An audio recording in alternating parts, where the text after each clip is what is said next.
التحدي اليوم على أونصة ذهب.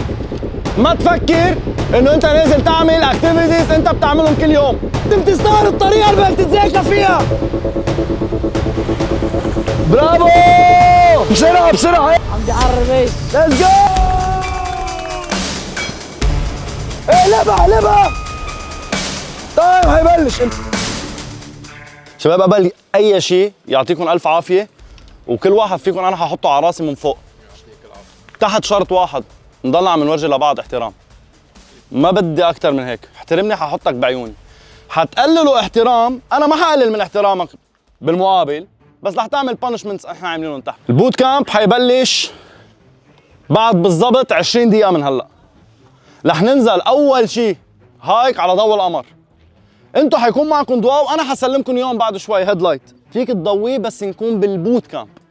بس نكون على الطريق بالبوت كامب، إذا ضويتوا للضوء رح ينخصم لك بوينتس من التشالنجز. ان شاء الله يكون جواد السيد. عم يضخم. اسرع اسرع اسرع اسرع اسرع. 30 بوش اب على السريع على السريع بالارض بالارض. 1 2 11. خليك تحت خليك تحت. اطلع خليك فوق. علي شد رجليك عم معروف. ضبن على بعض ضبن على بعض. امشي لقدام شوي قرب.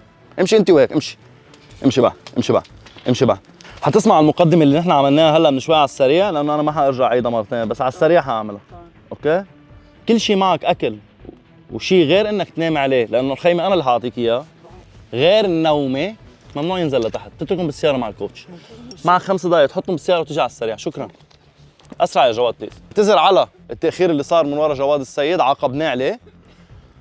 3 اشياء حوضحهم هلا يعني بالسريع، ومن ورا بتسالوني اللي بدكم اياه، اللي عنده سؤال يجهز حاله. اول شغله هي رول نمبر 1 بالبوت كامب كله، ممنوع المثبات، ممنوع الاحراج. شو معنى احراج؟ يعني انا عامل تشالنج تيجي تقول لي ليه وما ليه وما ليه. وثالث وحده وهي الاهم مع احترامي للجميع، بليز ما حدا يكب ولا شيء على الارض. عود السيجاره طفيه وجا حطه بجيبتك وفي مكبات زباله تحت. بليز كمان اللي حيوسخ حيعمل بانشمنت. هول الاكياس اللي هونيك، هول الاكياس اللي محطوط عليهم الاتليت فاكتوري، هو one of my sponsors. مقدمين فيهم شيكر حط فيه مي، في نبعة تحت بتعبي منها مي، بينات باتر ان شاء الله باصبعك انت حر، حبتين بطاطا حلوة، حبتين بطاطا عاديين، كيس فحم 2 كيلو مع اللي بتولعه، تمر، جوز ولوز، وفي انرجي درينك من كولاجين. هو منه انرجي، هو كولاجين درينك، حيعطيك انرجي وطعمته حلوه، وعسل وقنينه مي، واي شيء ثاني حتاخده مني تحت هو حيكون مثل مكافاه لشيء انت عملته. رح نتجمع عند الكرفان هلا، نعطيكم الاكياس، حدور الكرفان وانزل، حتنطروا 10 دقائق على القد او اقل نكزه مع كوتش هادي، وحتنزلوا الهايك لحديت ما تلتقوا فيه تحت مره ثانيه. قربوا عند الكرفان، هات شوف.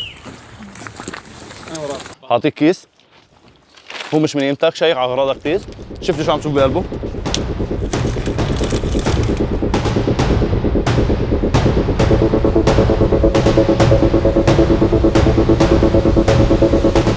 أقر وأوافق على ما يلي بمحض إرادتي الكاملة دون أي ضغط. أقر إني أشارك في البوت كامب. أدرك أن التحديات تتضمن مجهوداً بدنياً عالياً، تمارين قوية، واحتمال تعرض لإصابات جسدية. الصليب الأحمر حتكون جاهزة إن شاء الله إذا حدا صار له شيء بيستدعي إنه نحن بدنا إسعافات. بإذن الله ما حنعوز، لأنه كل شيء نحن حنعمله تحت حيكون سيف، بس مش السيف اللي بيخليك بالكومفورت زون. يعني ها ناطرين القمر ليطلع، الشباب حيجربوا شيء ما بحياتهم جربوه، وانتم اللي قاعدين عم تتفرجوا على هيك شيء كان فيكم تجوا تتفرجوا، بس عبالكم ترخوها على الفرشه، الدنيا ساقعه وكذا.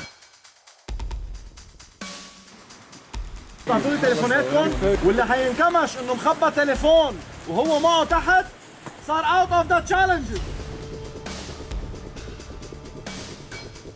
انا حكون ماشي بالاول، اوكي؟ يفضل نضلنا ورا بعض وفشخاتنا قريبه من بعض. دايما خلي ايديك جاهزين، اذا تفركشت تهدي بايديك كمان ما تنزل على وجهك. شباب برجع بذكركم التحدي اليوم على أونصة ذهب. ما تفكر انه انت نازل تعمل اكتيفيتيز انت بتعملهم كل يوم. انا علي طلعك من منطقه الراحه اللي انت فيها. فأنا كل ما أضغطك لتطلع من منطقة الراحة ما تاخد شي شخصي. متفقين عليها هيدي؟ جاهزين؟ جاهزين. رح نمشي ورا بعض شوي شوي، وبس نحس انه لازم نضوي حنضوي لك. ما حدا يكون لازق كتير باللي قدامه وما كتير تبعد عن اللي من وراك.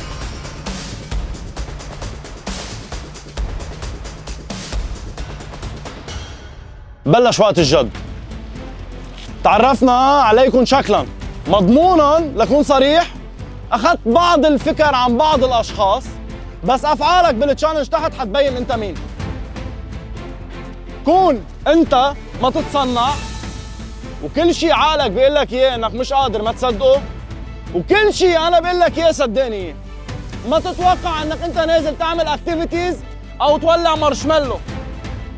اتفقنا؟ مين قرطني عين على هيدي؟